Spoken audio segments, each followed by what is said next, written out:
Yeah. Yeah. Get them on your feet.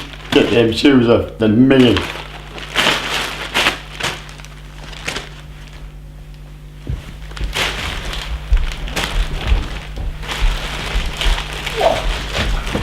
Here, you can talk. Well, you take a lot of interest in me, didn't you? That's quite right. From the age of 6 months, actually.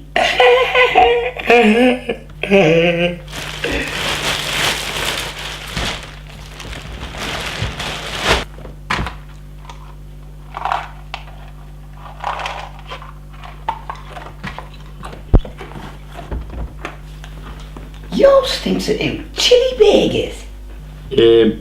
Shh. That's enough of that. It's only for wouldn't eat, I warned you, and it's kind of starved. So shut it. Great. Super. Swifty.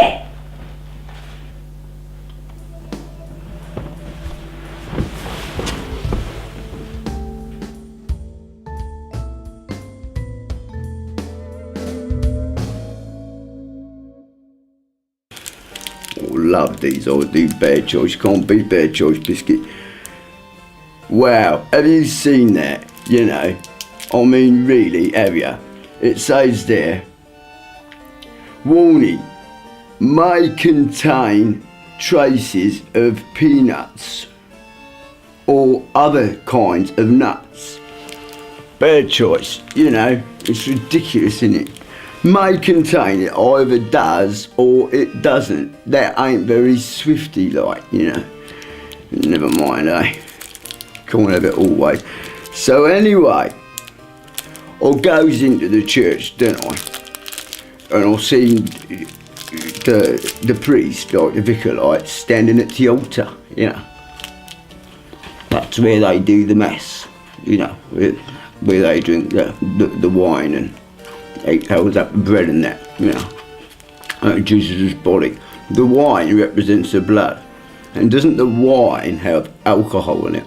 Now, isn't alcohol meant to be the devil's juice?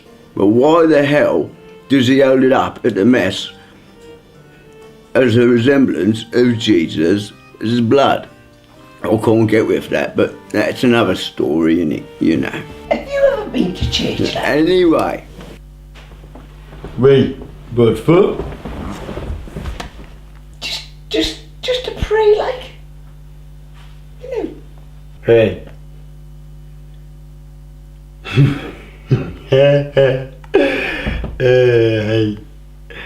Actually, I do pray. Not at church though. I just pray every night that you will end up out of that shed.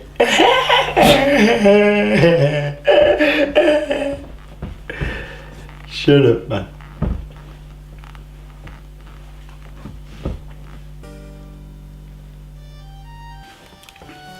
So I goes in, right, slams the door behind me so he could hear me.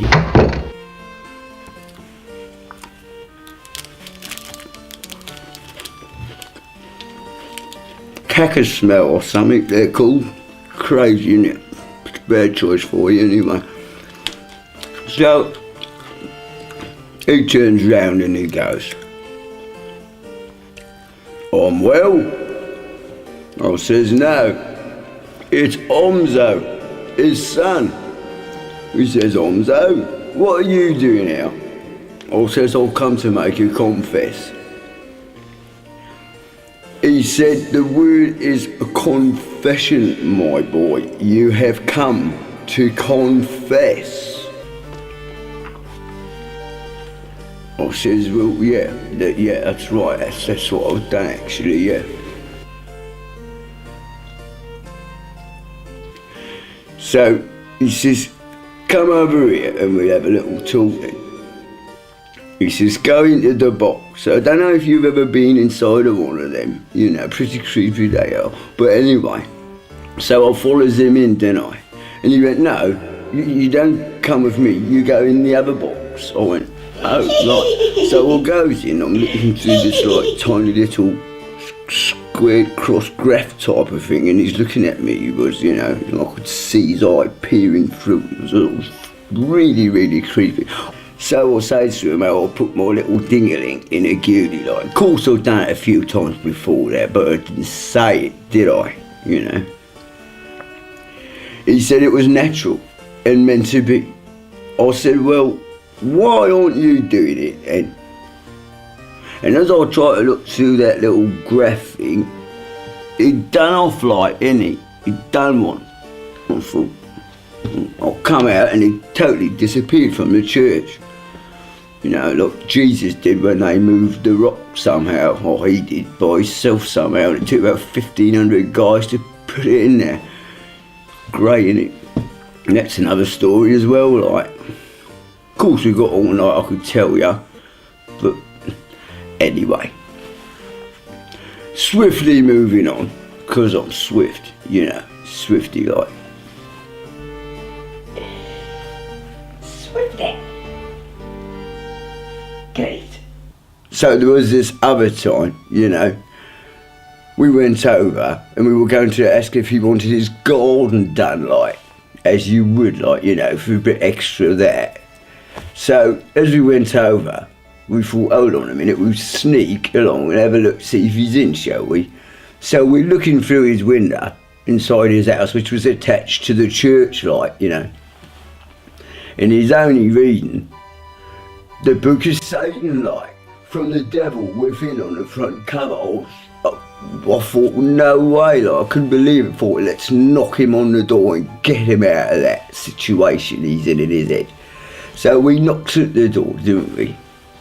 Me and my mate. He comes to the door and he says, what can you do to help the Lord? And what can I do to help you? I says, you can't help us this time, matey. We have come to help you. Would you like your garden done? I mean, what a state it was, I've got to say. He hadn't done it very often, you know. He said, well, yes, of course I would love it done. I thought, right then. I said, hold on a minute. We'll nip over and get the tools, like.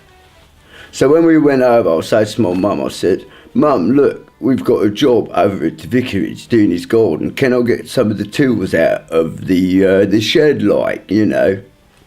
And she said, go and ask how much he's gonna bloody pay ya. So we went back, like. So we knocked at the door. The vicar come to the door again. I said, my mum said, how much are you gonna pay us, like, you know? And he said, nothing. You do it for the Lord. Do it for the Lord. I mean, you know, hate to say it, but Jesus Christ, you know. Jesus would have paid us for doing that sort of work. You should have seen the state of it. There was loads of it that was, you know, right mess it was. Anyway, it's another story, isn't it?